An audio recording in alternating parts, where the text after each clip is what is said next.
నేను తెలంగాణ తరఫున మాట్లాడుతున్నాను. మిగతా ప్యానలిస్టులు వాళ్ళ పార్టీస్ని రిప్రజెంట్ చేస్తున్నారు కాబట్టి నేను తెలంగాణ తరఫున మాట్లాడాల్సిన అవసరం కూడా చాలా ఉంది.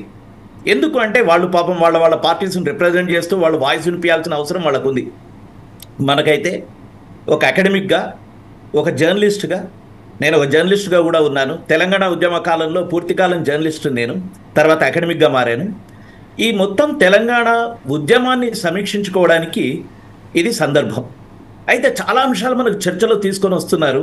ఎవరెవరు అంటే మొదలు పెడుతూనే మనము సాధించామా లేదా, అసలు ఈ డిబేట్లో ఏదైతే ఉందో నీళ్లు, నిధులు, నియామకాలు మనం సాధించుకున్నామా లేదా అనే దగ్గరనే ఈ డిబేటు చాలా నేరో అయిందనేది నా అభిప్రాయం. నేరో ఎందుకైంది అంటే తెలంగాణ ఉద్యమం అనేది కేవలం నీళ్లు, నిధులు, నియామకాలు కాదు. తెలంగాణ ప్రత్యేక అస్తిత్వం అనేది ఉంది. తెలంగాణ ప్రత్యేక అస్తిత్వం అనే ఒక రాజకీయ స్వరూపానికి నీళ్లు, నిధులు, నియామకాలు అనేది వెంటౌట్ అంటే ఏమిటి? Stimulating points. నిజం చెప్పాలంటే నీళ్లు, నిధులు, నియామకాలు ఒకవేళ హైపోథెటికల్గా మాట్లాడదాం. నీళ్ల గురించి రేపు ఆ కాలంలోనే కిరణ్ కుమారో లేకపోతే ఇంకోరో కనీసం నీళ్ళు ఇస్తే తెలంగాణ డిబేట్ను వద్దనుకునే వాళ్ళమా? తెలంగాణ అవసరం లేదనుకునే వాళ్ళమా? కాదు. తెలంగాణ అనే రూపాన్ని మొత్తం 1956లో ఆ రూపాన్ని మార్చేసి, ఆ రూపాన్ని తీసుకుపోయి ఆంధ్రాలో మెర్జ్ చేసి 2014 వచ్చే నాటికి తెలంగాణ తన రూపం కోసం చేసిన పోరాటం ఇది. ఇట్ ఈస్ నాట్ జస్ట్ నీళ్లు, నిధులు, నియామకాలు. ఎందుకోసం చెప్పాల్సి వస్తున్నదంటే మన డిబేట్ని నీళ్లు, నిధులు, నియామకాలకు తీసుకొని పోతే ఆటోమేటిక్గా ఏం క్వశ్చన్ వస్తుంది? స్టాటిస్టిక్స్ వస్తాయి. ఎంత బాగుకున్నాం, ఏం బాగుకున్నాం అనే ప్రశ్న నన్ను ఇంతకుముందు ఒక 5 ఏళ్ల క్రితం ఇంకో ఛానల్ వాళ్ళు ఏదో డిబేట్లో వస్తూ నా ఇంటర్వ్యూ వేరే, కానీ నా మొత్తం బ్యాక్గ్రౌండ్ చూసి తెలంగాణ వస్తే తెలంగాణ వచ్చింది కదా, మీరు ఏం బాగుకున్నా అండి, తెలంగాణ వాళ్ళు ఏం బాగుకున్నారండి అన్నారు. ఆ బాగుకున్నామన్న పదమే పెద్ద ఏమంటారు మంట రాజేసిన పాయింట్. బాగుకోవడం ఏంటి? తెలంగాణ వాళ్ళది తెలంగాణ నువ్వు లాక్కొని మళ్ళీ బాగుకున్నామన్న ప్రశ్న వేసే అధికారం నీకు లేదు. ఇప్పుడు తెలంగాణలో ఏం జరిగింది, ఏం జరగలేదు అనే చర్చ ఎవరు చేసుకుంటారు అంటే తెలంగాణ ప్రజలు చేసుకుంటారు. అంతే తప్ప తెలంగాణ వచ్చిన తర్వాత బాగుపడ్డదా బాగులేదా అనే డిబేట్కి ఛాన్సే లేదు. తెలంగాణ రావాలి, వచ్చి తీరాలి. దాన్ని ఏమంటాం? జాగ్రఫికల్ తెలంగాణ అంటుండొచ్చు, భౌగోళిక తెలంగాణ అనొచ్చు. ఎందుకంటే 1956లో 52 నుంచి 56 వరకు ఉన్న ఒక అస్తిత్వం కలిపేసి భౌగోళిక తెలంగాణను మాయం చేసిన వాళ్ళు కాబట్టి ఆ రోజు నెహ్రూ నుంచి మొదలు పెడితే నెహ్రూ చాలా విషయాలు చెప్పాడు. నేను ఐ టీచ్ తెలంగాణ హిస్టరీ. ఆ టైంలో తెలంగాణ ఫార్మేషన్ పేపర్ చెప్తుంటాను స్టూడెంట్స్కి. అడుగుతారు, నెహ్రూ అనేవాడు ఏమన్నాడంటే ఒక అమాయక ఆడపిల్లకు తుంటరి పిల్లవాడిని ఇచ్చి పెళ్లి చేస్తున్నాం, సంసారం సుఖంగా సాగుతుందా లేదా అని నెహ్రూ అన్నాడు అంటాం. ఒకే ఒక క్వశ్చన్ అడుగుతారు స్టూడెంట్స్ ఈరోజు, మరి అట్లా పెళ్లి చేస్తే మరి అంత అన్నవాడు ఎందుకు కలిపాడు సార్ అని అడుగుతారు. ఆ రోజు నుంచి మొదలవుతుంది మన డిబేట్. సారీ ఫర్ ఇంట్రెస్ట్ చెప్తున్నారు. ఒక్క విషయం నేను అనుకుంటాను ఏంటంటే తెలంగాణ సాధించాం, మా అస్తిత్వాన్ని మేము కాపాడుకున్నాం. ఈ రోజు తెలంగాణ అనేది ఒక జియోగ్రఫికల్ గా మనం సాధించుకున్నాం. అది ఖచ్చితంగా ఒక మా పోరాట ఫలితమే ఈరోజు మనం తెలంగాణ సాధించుకున్నాం. తెలంగాణ సాధించుకున్న తర్వాత సగర్వంగా చెప్పుకుంటున్నాం వీఆర్ తెలంగాణైట్స్.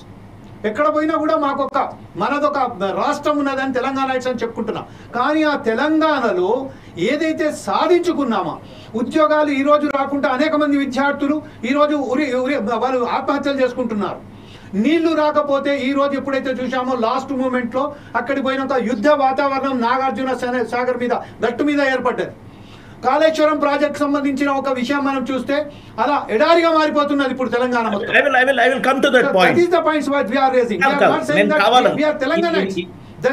ఇది ఎందుకు జమీల్ భాయ్, ఇది ఎందుకు చెప్పాల్సిన అవసరం ఉందని నేను చెప్తున్నాను. ఎందుకు అంటే తెలంగాణ వచ్చిన తర్వాత ఏమైనా సాధించింది ఆ దగ్గర మొట్టమొదటి అందరూ ఏం సాధించలేదు. ఈరోజు సీఎం స్పీచ్ కూడా విన్నాం. 10 ఏళ్ళు ఏం సాధించలేదని మొదలు పెట్టాడు. 10 ఏళ్ళు ఏం సాధించలేదని మొదలు పెడితే తెలంగాణ ఏం చేసినట్టు? అది కావాలి. దాని గురించి అందుకోసమే నేను మాట్లాడిన కారణమే అది. తెలంగాణ నీళ్లు, నిధులు, నియామకాలు అని మొదలు పెట్టినప్పుడు ఈరోజు సీఎం స్పీచ్ వినండి. తెలంగాణ 10 ఏళ్ళు ఏం చేయలేదు ఇదే మాట్లాడితే ఇక 10 ఏళ్ళు ఉనికిపోయినట్టే కదా. అది అబద్ధం. ఎందుకు చెప్తున్నాను, చాలా స్పష్టంగా చెప్తున్నాను. తెలంగాణ సాధించుకున్న తర్వాత, జాగ్రఫికల్ తెలంగాణ సాధించుకున్న తర్వాత ఏం జరిగింది అనే విషయంలో డిబేట్ మీద నాకు ఇబ్బంది లేదు. కానీ ఏమైతుంది అంటే తెలంగాణ ఉద్యమం గురించి వచ్చిన తర్వాత దాన్ని మనం ఆలోచించుకున్నప్పుడు ఈరోజు చాలా డిబేట్లు వస్తుంది. ఆ డిబేట్స్ అంతా సెకండ్ రోజు పెడతాను. ఫస్ట్ థింగ్ ఏంటంటే ఈ నీళ్లు నిధులు నియామకాలను ఎప్పుడైతే అన్నామో అనగానే స్టాటిస్టిక్స్ మొదలవుతున్నాయి. అది కావాల్సింది. తెలంగాణ వచ్చిన సందర్భం మనం బేసిక్గా తెలంగాణ వాళ్ళం మన అస్తిత్వాన్ని నిలబెట్టుకున్నామా లేదా అనేది మొట్టమొదటి మాట్లాడుకుందాం. ఎస్, అది నిలబెట్టుకున్నాం. ఎవరు కాదనుకున్నా ప్రైమ్ మినిస్టర్తో సహా, ప్రైమ్ మినిస్టర్ కూడా ఏమంటాడు, తల్లిని చంపి బిడ్డను కాపాడిన అంటారు. ఆ తల్లిని చంపిందనే వాళ్ళతోటే వాళ్ళు పొత్తు కలుపుకొని రేపు పొద్దున మళ్ళీ నెక్స్ట్ ఎలక్షన్స్కు బీజేపీ, టీడీపీ, పవన్ కళ్యాణ్ కలిసి తెలంగాణలో ఎంటర్ అయ్యే పరిస్థితి తీసుకొని వచ్చే పరిస్థితి. అదే కనుక వస్తే రేపు పొద్దున తెలంగాణ గురించిన ప్రత్యేకత ఏమైనా ఉందా? తెలంగాణ ఏదైతే కొట్లాడుందో అది ఉందా? ఇదంతా మాట్లాడుకోవాల్సిన అంశాలు ఈరోజే. ఎందుకోసం అంటున్నానంటే బీజేపీ ఇందాక మాట్లాడుతూ మీ డైలాగ్లోనే మీ ఇంట్రడక్షన్లోనే బీజేపీ కాకినాడ అని వచ్చింది. బీజేపీ కాకినాడ తీర్మానం కంటే ముందే 1990లలోనే తెలంగాణ ఉద్యమం మొదలైంది. బీజేపీ కాకినాడ తీర్మానం నిజానికి చెప్పాలంటే ఒక తప్పనిసరి పరిస్థితి. ఏం పరిస్థితి అంటే బీజేపీ పొలిటికల్గా ఏం ఆలోచిస్తుంది, smaller states are favourable for its victory, political victory. అది ఆలోచించి కాకినాడ తీర్మానం అయింది. ఆ తీర్మానం తర్వాత చంద్రబాబు వద్దన్నందుకు ఇవ్వలేదు. ఈరోజు చాలా స్పష్టంగా ఏ చంద్రబాబు వద్దనే ఇవ్వలేదో ఆ చంద్రబాబు పక్కనే ఉన్నారు. కాబట్టి తెలంగాణకు వ్యతిరేకత ఎక్కడి నుంచి వస్తుందో స్పష్టంగా చూడాలి.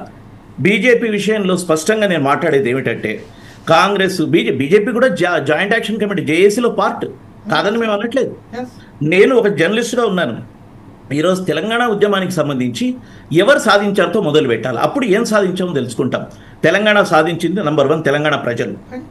తెలంగాణ ప్రజల తర్వాత ఆ క్రెడిట్ పోయేది తెలంగాణ జేఏసీకి. ప్రజలు అంటే ప్రజా సంఘాల తర్వాత పోయేది ఆ క్రెడిట్ పోయేది జేఏసీకి. తర్వాత జేఏసీ అన్నాక దీంట్లో అన్ని రాజకీయ పార్టీలు ఎవరెవరు ఉన్నారో వాళ్ళు ఉంటారు. తర్వాత పార్టీల వారీగా తీసుకుంటే నిజానికి చెప్పాలంటే కాంగ్రెస్ పూర్తిగా క్రెడిట్ తీసుకునే ఛాన్స్ లేదు. ఎందుకంటే కాంగ్రెస్ కూడా divided house, TDP divided house, BJP divided house కాదు. కానీ they have taken when ever they want. ఎందుకు కిషన్ రెడ్డి అందరూ మనం చూసాం, తెలంగాణ అసెంబ్లీ మనం ఒకటి మాక్ అసెంబ్లీ పెట్టాం. అప్పుడు బీజేపీ తరఫున ఎవరు మాక్ అసెంబ్లీకి రాలేదు.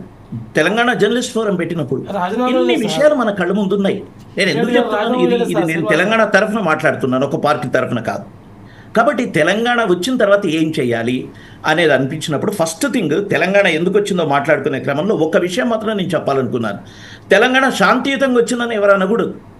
శ్రీనివాస్ గారు, అంటే నేను మీరు అన్ని కరెక్ట్ గా చెప్పినా కూడా కేసీఆర్ అనే వ్యక్తి కూడా ఆ జేఏసీ తెలంగాణ ప్రజలు ఎంతైతే వాళ్ళ పార్టిసిపేషన్ ఉందో వాళ్ళందరినీ యూనిటీ చేసి ఆ దాన్ని అంకురార్పణ చేసి ఆ స్థాయికి తీసుకొచ్చిన దానిలో కేసీఆర్ కూడా 100% పార్టీస్ ఎవరైనా కావచ్చు.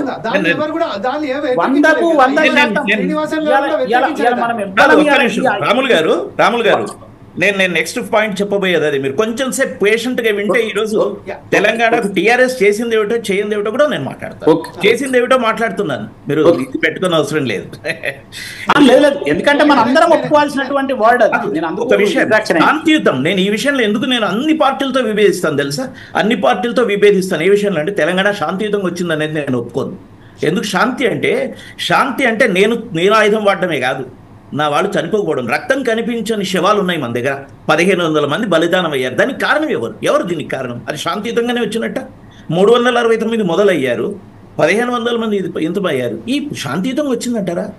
శాంతి అంటే కేవలం వాళ్ళ తుపాకుల గుళ్ళతోనో మన తుపాకుల గుళ్ళతోనో పోవడం కాదు. నిజానికి ఏ రకమైన హింస లేకుండా రావాల్సింది. అది రాదు. చాలామంది ఇప్పుడు రాజకీయ పండితులంతా మాట్లాడతారు శాంతియుతము, గాంధీ పద్ధతి, ఇవేవి నేను నమ్మను. ఎందుకు నమ్మనంటే రాజకీయ ఉద్యమాల మీద ప్రభుత్వాలు చేసే దమనకాండ ఉన్నంత కాలం దాంట్లో శాంతి లేదు. నంబర్ 1 ఈ ప్రిసైజ్గా తీసుకోవాలి. తర్వాత రెండవ విషయం, ఈ ఫెయిల్యూర్ ఆఫ్ 10 years అనేది నేను అస్సలు ఒప్పుకోను. 10 ఏళ్ళు ఏం చేసాము అని అంటే చూడండి, ఒకటే ఒక విషయం, నేనేం టీఆర్ఎస్ కాదు. ఏ రోజు మీకు చాలామందికి తెలుసు, నేను ఎన్నడూ టీఆర్ఎస్తో ఐడెంటిఫై అయినవాడు కాదు, టీఆర్ఎస్తో సంబంధం లేనివాడు. నేను ఒక చరిత్ర అధ్యాపకుడిగా, నేను ఒక అకాడమిక్గా, ఒక జర్నలిస్ట్గా అనాలిసిస్ చేస్తాను అంతే. ఒక్క ఉద్యోగం కూడా ఇవ్వలేదని ఎంత అబద్ధం తెలుసా? చివరి స్టేజ్లో మీరు చాలా మన రాజకీయాలు ఏం చేశాయంటే అమిత్ షా వచ్చి పెరేడ్ గ్రౌండ్లో మాట్లాడాడు, 1 ఎకరానికన్నా నీళ్ళు వచ్చిందా కింద నుంచి అనండి, లేదు అన్నారు. ఎంత అన్యాయం! 1 ఎకరానికన్నా నీళ్ళు రానిది ఈరోజు తెలంగాణలో అంత పంట వండ మొదలైందా? నేను చూపిస్తాను, ఏరియాలో తీసుకుపోదండి. మీకు కరీంనగర్ జిల్లాలో, పెద్దపల్లి జిల్లాలో ఎక్కడెక్కడైతే కేవలం మొక్కజొన్న పండే దగ్గర ఈరోజు మొక్కజొన్న పండే పరిస్థితి లేదు. ఎందుకు? నీళ్ళు వచ్చాయి. ఎక్కడెక్కడ నీళ్ళు వచ్చాయి, ఎందుకు వచ్చాయి అనేది విశ్లేషణకు వెళ్ళిపోవచ్చు. ఈరోజు మిషన్ కాకతీయ తర్వాత చెరువులకు పూడిక తీయడం అయిందా లేదా, గ్రౌండ్ వాటర్ లెవెల్ పెరిగిందా లేదా, ఇది ఆటోమేటిక్గా కేసీఆర్ అనేవాడు అక్కడ కూర్చున్నందుకు రాలే, మొత్తం గవర్నమెంట్ సిస్టమ్స్ వచ్చినందుకు వచ్చింది. ఈ 10 ఏళ్ల కాలము ఏం సాధించారు అనేది తీసుకుంటే కేసీఆర్ చెప్పాల్సిన అవసరం లేదు. 10 ఏళ్ళు నేను స్పష్టంగా చెప్తున్నాను. సెంట్రల్ గవర్నమెంట్ ఏ ఏ విషయాల్లో తెలంగాణ టాప్స్ అనేది వాళ్ళు ఇచ్చిన లిస్టే తీసుకుంటే they will be self defeated. అంతే కదా, చెప్పాల్సిన అవసరం లేదు. ఎందుకు ఇదంతా మాట్లాడుతున్నామంటే తెలంగాణ వన్ సైడెడ్ డిబేట్ ఉండకూడదు. అంటే ఇక్కడ కాదండి నేను చెప్పేది, చాలా బయట. వన్ సైడెడ్ తెలంగాణ వచ్చి ఏం కాలేదు, ఏం కాకపోతే ఎందుకు ఇట్లున్నాం, ఏం కాలేదు అనేది కాదు, జరిగింది. ఏం జరగాలి, ఎక్కడ జరిగేది ఉంది. ఉద్యోగాల విషయంలో నేను చెప్తాను, 40,000 ఉద్యోగాలు engineering side, forest department side నాకు తెలిసి వాళ్ళు వచ్చారు. ఒక్క ఉద్యోగం వచ్చిందని చెప్పేసి రాహుల్ గాంధీ కూడా స్టేజ్ మీద అడిగితే రాలేదని మాట్లాడతారు. నేను మోదీ, అమిత్ షానే కాదు, రాహుల్ గాంధీని కూడా అంటాను. ఒట్టి ఎలక్షన్ ప్రచారాలు కావు. నా స్టూడెంట్స్ ఎంతమంది ఇంజనీరింగ్స్లో జాయిన్ అయిన వాళ్ళు ఉన్నారు, ఎంతమంది ఫారెస్ట్ డిపార్ట్మెంట్లో ఉన్న వాళ్ళు ఉన్నారు. ఉద్యోగాలు రాలేదా? ఈ రోజుకి నేను అకాడమిక్, ఈ రోజుకి ఈ 2 ఏళ్లలో టీఎస్పీఎస్సీ తరఫున వచ్చిన కొత్త నోటిఫికేషన్లు ఎన్ని తెలుసా? ఒక గ్రూప్ 1 మాత్రమే, అది కూడా రీజ్ అడ్జస్టెడ్ గ్రూప్ 1. తెలంగాణ టీఎస్పీఎస్సీ ఉద్యోగాలే కావు. ప్రాబ్లం ఎక్కడొచ్చిందంటే ఎన్ని ఉద్యోగాలు ఎక్కడొచ్చాయి. ఇప్పుడు నర్సులు ఇచ్చారు, అదంతా జరిగింది ముందు కాలంలో. ఇదంతా కూడా లెక్క కట్టి తీసుకొని బేరీస్ వేసుకొని అంచనా వేసుకొని ఎవరు చేశారు చేయకు మాట్లాడకూడదు. అంతే తప్ప ఒట్టిగా ఏం సాధించలేదు అంటే తెలంగాణకు ఏం ఒరిగేది లేదు, అది అబద్ధం మాత్రమే. ఎందుకంటే నిజాలు చెప్పాలి. తెలంగాణకు కేసీఆర్ ఏం చేశాడు, లేకపోతే ఇంకెవరు. అసలు ఇంకొకటి అంటుంటారు, ఉద్యమంలో ఉన్న వాళ్ళకి ఎవరికి ఏమైంది, ఒక్కరికైనా ఉద్యోగం వచ్చిందంటారు. నేను 500 లిస్టు చూపిస్తా. తెలంగాణ ఉద్యమంలో ఉన్న వాళ్ళు ఎవరికేం రాలేదా? ఇప్పుడు నాలాంటి వాళ్ళు ఉన్నారు అనుకోండి, నేను జమీల్ భాయ్కి నాకు తెలుసు, తెలంగాణ ఉద్యమంలో తిరిగిన వాళ్ళు, తెలంగాణ జర్నలిస్ట్ ఫోరంలో తిరిగిన వాళ్ళం. మాకు ఏం రాకపోయినా నేను ఎప్పుడు నాకు రావాలని నేను కోరుకోలేదు. కానీ ఉద్యమంలో తిరిగిన ఎంతమంది ఎమ్మెల్యేలు అయ్యారు, లేకపోతే ఎమ్మెల్సీలు అయ్యారు, లేకపోతే ఏదో పోస్టులు వచ్చాయి. రాకుండా కేవలం ఎవరికి మొత్తం ఉన్న 1000 ఉద్యోగాలు ఒకరికే ఇచ్చారా? ఒట్టిగా స్టేట్మెంట్స్ త్రో చేయడం అనేది తెలంగాణ వచ్చిన తర్వాత. రైట్ సార్, ఇదే విషయంపై రాముల్ గారు ఏదో మాట్లాడబోతున్నారు. రాముల్ గారు ప్రస్తుతం ఒక విషయం